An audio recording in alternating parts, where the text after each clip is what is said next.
નમસ્કાર, મારું બાળક મારું જતન કાર્યક્રમ અંતર્ગત માનનીય જિલ્લા વિકાસ અધિકારી શ્રી આંગણવાડી કેન્દ્રની મુલાકાત લેવા પધારેલ છે।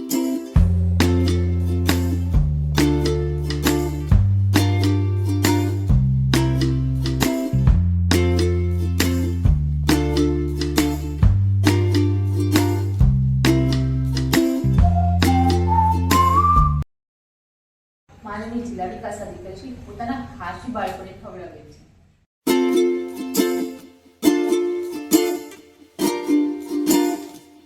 જિલ્લા વિકાસ અધિકારી શ્રી લાભાર્થીઓ સાથે ICDS ના લાભો વિશે પરામર્શ કરી રહ્યા છે।